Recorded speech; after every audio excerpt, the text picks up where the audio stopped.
Não compre um Fiat Mobi. Nesse vídeo eu vou te listar 5 motivos que vão te mostrar que ele pode não ser o carro ideal para você. E olha, eu já vou dar um spoiler, quem ficar até o final desse vídeo vai ter direito a um bônus.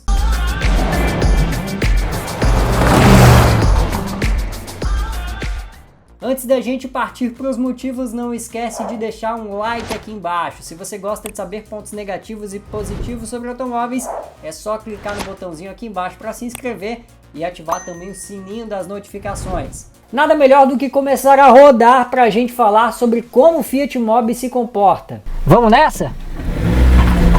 O Fiat Mobi e o Fiat Uno têm uma grande semelhança até certo ponto. A partir dos 80 km por hora é que você começa a notar a diferença entre os dois carros. O Mobi, ele te passa a sensação de que realmente é um carro muito menos estável do que o Fiat Uno. Ele dá umas chacoalhadas em curvas, você sente até no volante essa mudança de comportamento do carro acima de 80 km por hora. Então realmente as semelhanças com o Uno vão parando por aí.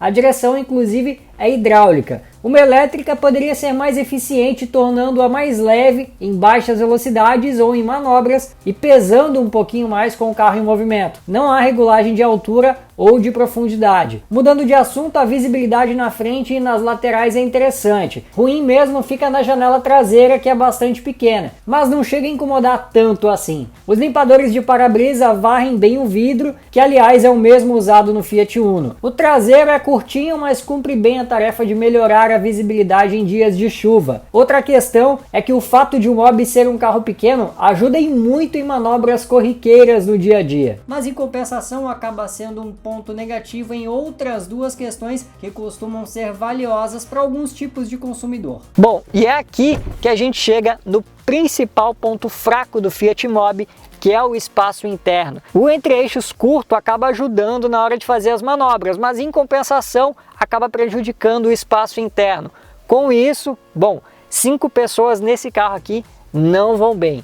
O banco da frente ele está regulado para mim. Eu tenho 1,73 m, não sou alto, mas o que eu posso te dizer é que, me acomodando aqui de forma confortável, as minhas canelas já estão encostando no banco dianteiro. Eu tenho um pouquinho de espaço para os joelhos aqui, mas longe de ser algo muito espaçoso de verdade. E aí tem mais uma questão. Se tiver 3 passageiros aqui, o passageiro do meio vai acabar sofrendo, porque olha, ele vai ter que dividir as pernas, uma para cada lado desse porta-trecos aqui, esse porta-copos que fica no meio.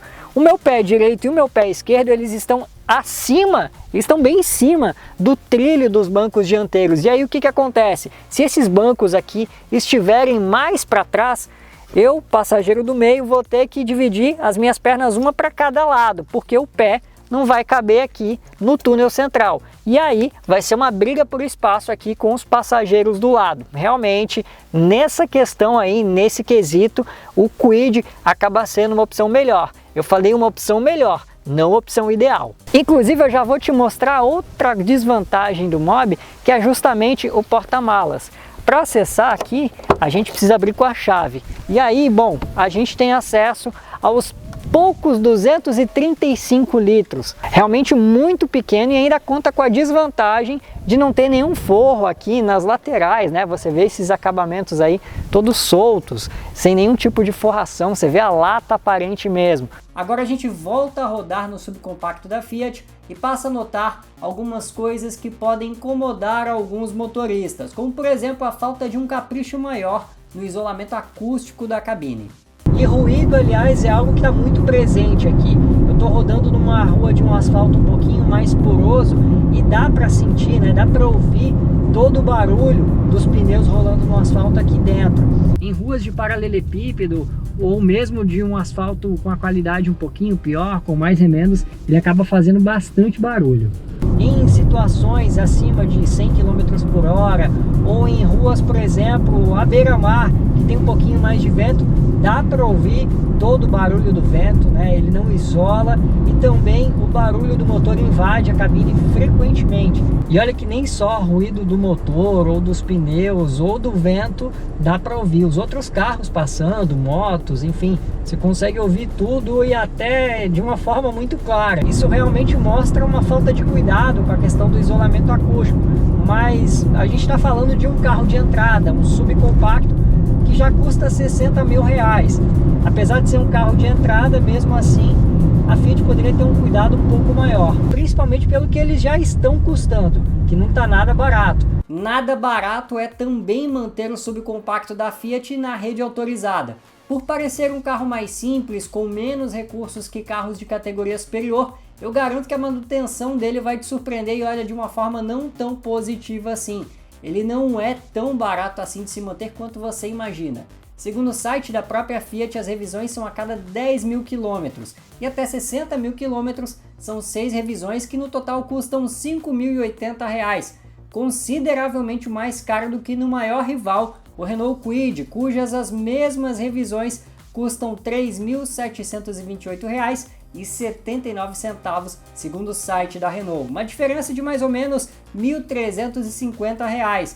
E se as revisões do Mobi são mais caras que o principal concorrente, a gente pode garantir que o preço é mais alto, inclusive que alguns modelos mais caros da própria Fiat.